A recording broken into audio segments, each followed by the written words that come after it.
grabación del día de hoy. Estamos nuevamente en Apocalipsis, el Evangelio en Apocalipsis. Son las 9:30, 11 de julio de 2021 y vamos a ver el día de hoy la parte del conflicto y el Armagedón. Voy a compartir mi pantalla de la presentación para irla siguiendo y así irnos más medidos con el tiempo. Vamos a empezar con esta sección que tiene que ver con el conflicto. Ya habíamos dicho en una clase anterior con Juan Alton que teníamos ahí una relación de los conflictos que se presentan con los conflictos nuestros diarios que están dentro de esa lucha. Pero vamos a leer en especial aquí Apocalipsis 12, 7 al 9. Dice la palabra del Señor: Después hubo una gran batalla en el cielo. Miguel y sus ángeles luchaban contra el dragón, y luchaban el dragón y sus ángeles, pero no prevalecieron ni se halló ya lugar para ellos en el cielo.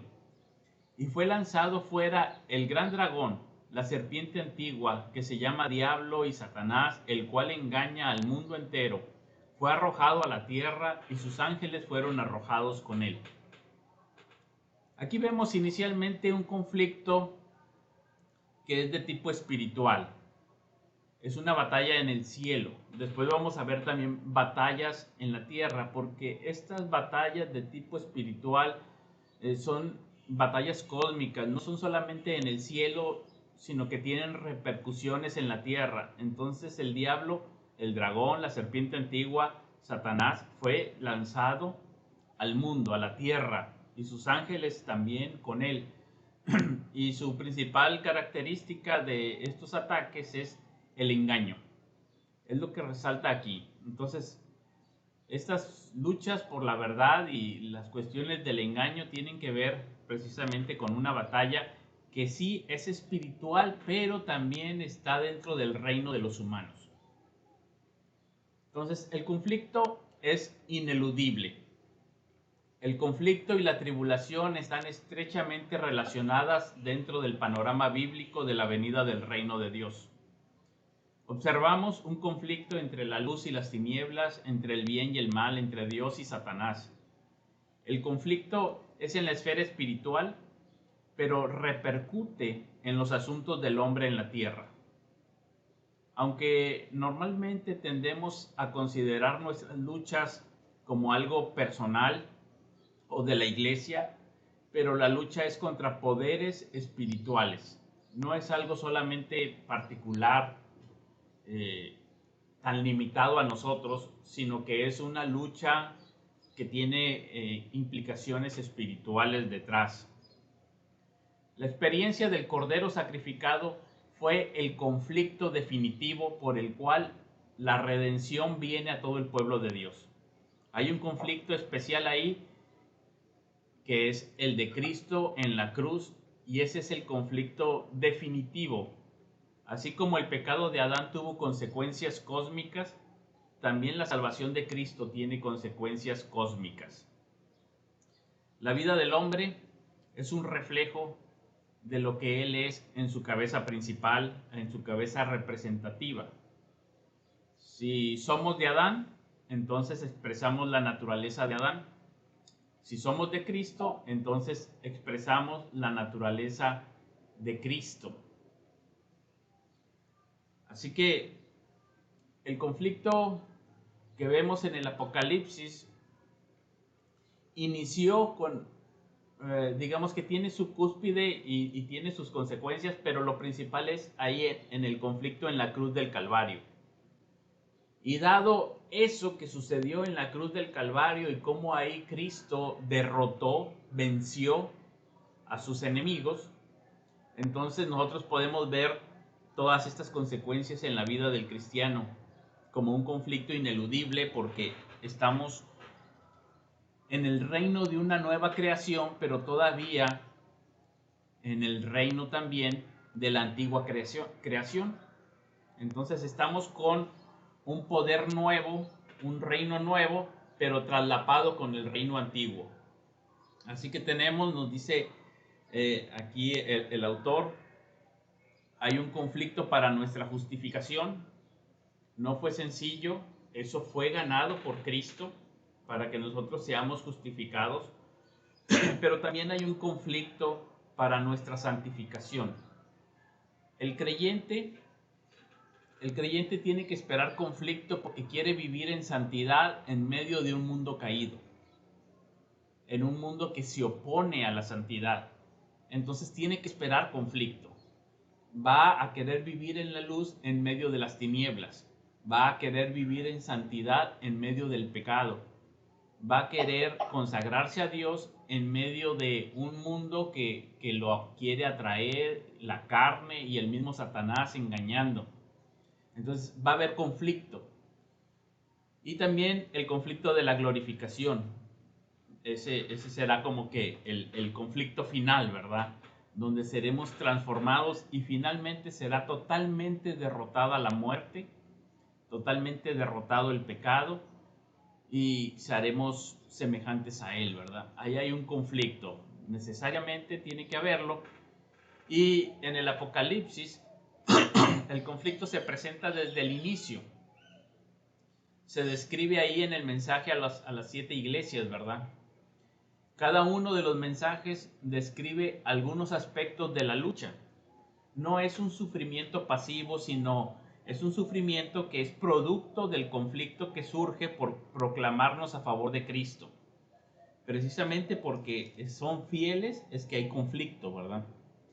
Tenemos, por ejemplo, ahí en el 2:13 de Apocalipsis, les dice: yo conozco tus obras y dónde moras, donde está el trono de Satanás, pero retienes mi nombre y no has negado mi fe, ni aun en los días en que Antipas, mi testigo fiel, fue muerto entre vosotros donde mora Satanás. Ahí está, hay un conflicto, pero es por ser fieles, ¿sí? En el 2:24 también les dice: pero a vosotros y a los demás que están en Tiatira, a cuantos no tienen esa doctrina y no han conocido lo que ellos llaman las profundidades de Satanás, yo os digo, no os impondré otra carga, pero lo que tenéis, retenedlo hasta que yo venga. Ahí está nuevamente, hay un conflicto y ellos están en medio de ese conflicto precisamente porque quieren ser fieles al Señor. Así que todo el que quiera vivir piadosamente en Cristo Jesús padecerá persecución, nos dirá el apóstol Pablo. El 3:9 también, vamos a verlo como dice ahí en Apocalipsis 3:9. He aquí yo entrego de la sinagoga de Satanás a los que se dicen ser judíos y no lo son, sino que mienten. He aquí yo haré que venga y se postren a sus pies y reconozcan que yo te he amado. Allí hay un conflicto donde vence, ¿verdad? Entonces, el conflicto en Apocalipsis se presenta desde el inicio y a través de todo el libro nosotros vamos a encontrar conflicto. El conflicto está en el mensaje de las 7 iglesias. Después dice en los capítulos 6 y 7 que Dios está en conflicto con un mundo lleno de pecado y por eso lo juzga, está en oposición directa contra el pecado. En el capítulo 11 la bestia emerge como adversario de la iglesia. Ahí hay un conflicto porque la bestia quiere destruir a la iglesia. Capítulos 12 al 14 hay guerra en el cielo y en la tierra, y normalmente lo que ocurre en el cielo ocurre luego también en la tierra, es como un reflejo. En el 16 son las copas de la ira, también ahí hay ira, hay un conflicto serio, grave, ¿verdad? Babilonia también es un conflicto y se presenta la muerte de Babilonia en medio de un conflicto violento. Ahí hay guerra finalmente. En el 19 al 20 también está el guerrero divino llegando en el día del Señor y derrotando a todos los enemigos. Entonces ahí hay conflicto. A través de todo el Apocalipsis vemos que todo está ahí en conflicto porque hay una oposición de el mal con el bien, de Dios contra Satanás, ¿verdad? Entonces esto es claro y debemos de esperar el conflicto en la vida del cristiano precisamente porque se está tomando la postura a favor de Cristo. Cuando el creyente está en los caminos del Señor, está en una batalla espiritual. Sí, está como enrolado en un ejército. Tiene un cometido claro, ¿verdad? Entonces, la invasión del evangelio, de la nueva era, del nuevo hombre creado según Dios en la era antigua, este traslape de las dos eras que no es una consecutiva de la otra, sino que ya empezó, y en ese traslape hay conflicto. El conflicto decisivo ya tomó lugar y ya sabemos que el reino de Cristo vence, porque ya venció en la cruz. La antigua era, sabemos que no va a ganar, y que ahorita, después de la muerte de Cristo, esta era actual no volverá a ser la misma que antes, porque ya se encuentra en un conflicto diferente. Toda la historia después de la muerte y resurrección de Cristo es la historia del fin. Es la historia de los últimos días. Toda la historia después de Cristo está en crisis porque el Espíritu Santo constantemente replica la victoria decisiva del Calvario y de la tumba vacía por medio de la predicación del Evangelio. Entonces, desde entonces, el arma principal o una de las armas principales que tiene la iglesia es la predicación del Evangelio. Y a través de la predicación del Evangelio conquista. Nada se puede oponer al Evangelio.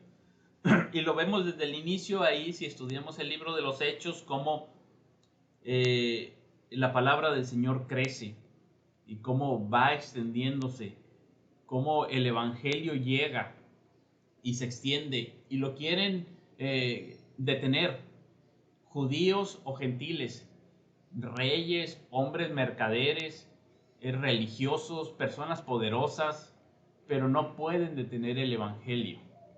Quieren detener a su principal vocero, lo encarcelan, lo apedrean, le hacen de todo, pero no pueden detener la fuerza del Evangelio porque es poder de Dios para salvación. Y así va avanzando en el reino de las tinieblas y trayéndolos a las personas al reino de Dios, al reino de Jesucristo. Entonces el Evangelio sigue, la victoria sigue adelante. Así que toda la historia después de Cristo está en crisis porque el Espíritu Santo, por medio de la proclamación del Evangelio, sigue avanzando y ganando, ¿verdad? Y las puertas del infierno no prevalecen contra la iglesia. Y así lo vemos luego ya en la historia del cristianismo fuera de la Biblia. Esto continúa y pues estamos aquí el día de hoy todavía con las escrituras cristianas en nuestro lugar, en nuestro tiempo, en nuestro idioma. El conflicto se da en la lucha de la santificación, precisamente porque esta lucha es la nueva era o el nuevo hombre, esta nueva vida del Evangelio tomándonos a nosotros que éramos hijos de la antigua era, del antiguo reino. Entonces precisamente por eso hay, porque como decía, el reino de los cielos sufre violencia, hay conflicto, porque se está tomando a la fuerza y se está convirtiendo a las personas, se están viniendo y hay oposición, ¿verdad? Hay oposición, hay una lucha.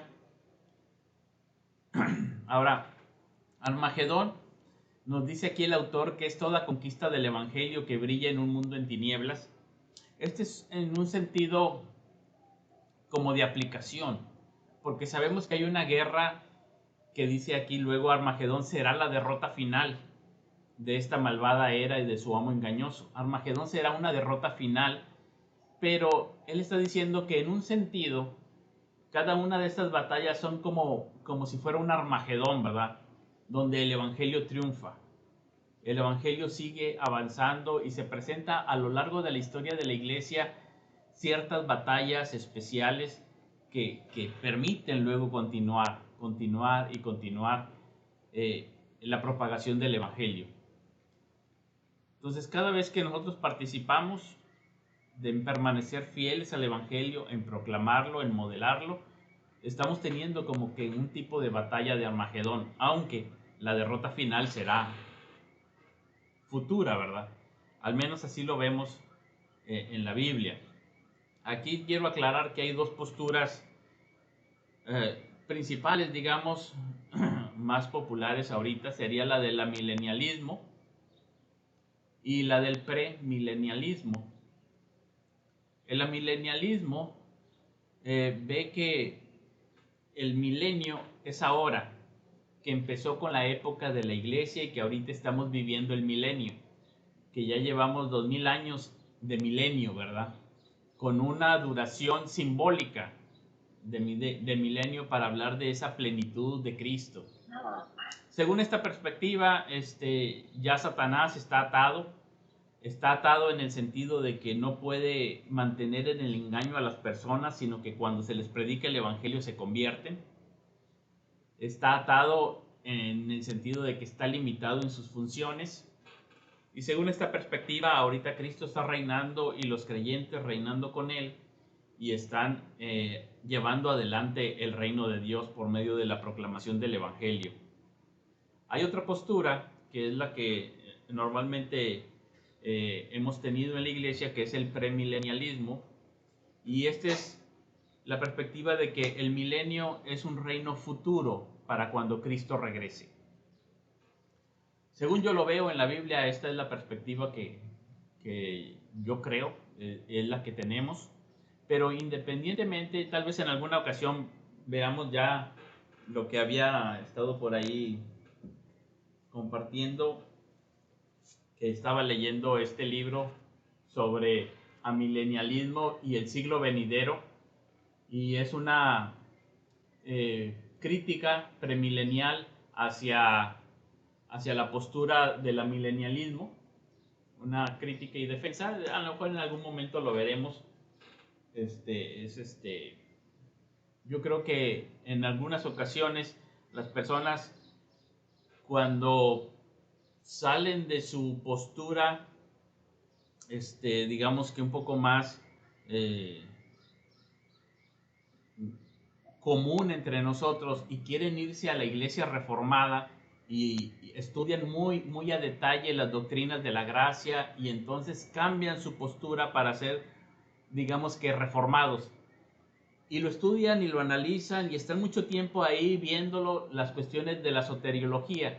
Pero una vez que cambian a la postura reformada, estudiaron muy bien la soteriología, pero luego ya la parte de la escatología la toman como que ya viene en el paquete, y entonces ya no la estudian mucho, simplemente dicen, bueno, y aquí los reformados, ¿qué creen en cuanto a escatología? No, pues el amilenialismo, muy bien, lo toman, sin examinarlo ya mucho, sino simplemente ya le siguen. Entonces me ha tocado así verlo, y yo creo que sería bueno siempre examinarlo y poderlo analizar bien a la luz de la palabra de Dios. Independientemente de cuál sea la postura, el milenio nos habla de que en este conflicto Cristo vence. Independientemente de cuál sea la postura, el milenio es la exaltación de Cristo en su glorioso gobierno. Satanás es atado, enviado al abismo. El abismo es sellado y es inutilizado por 1000 años. Y con él todos sus secuaces son enviados al abismo, encadenados, cerrado el abismo y sellado. Esto habla de algo total, una victoria absoluta, y es la exaltación de Cristo como Rey. Él gobierna. Y independientemente de cuál sea la postura, vemos que el conflicto en el Apocalipsis es disparejo. Cristo es mucho más poderoso y gana. El conflicto no es para siempre, el conflicto siempre termina ahí en la victoria de Cristo y en su exaltación. Los sufrimientos del creyente y su lucha contra el mundo, la carne y el diablo no son una cosa trivial ni un asunto privado. Cada vez que nosotros nos esforzamos por mantenernos en el camino del Señor, estamos en una batalla espiritual. Cada vez que nosotros transmitimos la fe a nuestros hijos, vecinos, amigos, estamos en una batalla espiritual. Cuando estamos en oración, estamos en una batalla espiritual. Cuando nos proponemos leer la Biblia en 124 días, estamos en una batalla espiritual. Y por eso hay conflicto, y por eso parece ser que no lo puedo lograr y me voy a atrasar. Y hay algo que se opone y siempre hay algo. ¿Por qué? Porque hay conflicto. Todos los asuntos de índole espiritual van a tener una oposición, un conflicto. Y si no los identificamos, podemos pensar que es asunto mío, que es asunto de las cosas, que hay algo más. Pero no es así. No es asunto mío ni de las cosas. Es un asunto espiritual, que hay oposición. Cada vez que yo desmayo en la oración, es porque hay un conflicto espiritual. Y tenemos que mantenernos firmes por la gracia de Dios y la comunión con los hermanos en fortaleza y vestirnos de toda la armadura de Dios, como ya hemos estudiado por ahí en Efesios. Hay una dimensión grande que no es cosa trivial ni privado, y ahí es donde Dios está manifestando su reino en medio nuestro. La iglesia puede tener batallas, la iglesia puede de pronto decaer porque está en un conflicto espiritual. De pronto puede tener dificultades para encontrar un lugar de reunirse, tiene dificultades económicas, tiene dificultades para expresar el evangelio con valor, tiene dificultades para ser fieles en los estudios bíblicos, tiene dificultades de constancia, tiene dificultades de amor, tiene dificultades diversas, pero todo eso es porque hay una lucha espiritual. Entonces, cuando las iglesias están sufriendo, el apóstol Juan les escribe y les dice: miren, el conflicto va a ser ganado totalmente porque ya fue ganado en la cruz del Calvario, pero un día eso será pleno, total, completo, y ahí está el milenio, Cristo reinando. Así que esto le debe de traer aliento a los creyentes. Algunos estaban siendo perseguidos, algunos martirizados, había decapitados. El conflicto era real y ellos tenían que saber que ese conflicto era por causa cósmica, no era trivial ni privado, sino era grande. Y tenían también un conflicto que tiene que ver con la transmisión del evangelio a la siguiente generación, de manera que al permanecer ellos fieles mantienen el evangelio para la siguiente generación, para que lo puedan recibir. No son aniquilados todos, sino que dejan un testimonio y dejan la escritura, y todavía la escritura tenía que ser enseñada, copiada, transmitida, y ahí se requiere fidelidad. Por eso el apóstol Pablo le dice a los colosenses: quiero que sepáis cuán grande lucha estoy teniendo por vosotros y por los que están en la Odisea. Él está luchando, y luego dice que en Éfeso también batalló como contra fieras. Dice que hay una lucha intensa. No es algo sencillo, y los creyentes, al saber que su lucha tiene estas dimensiones, ellos pueden agarrar aliento y sabiendo cómo va a terminar, cómo va a ser la culminación.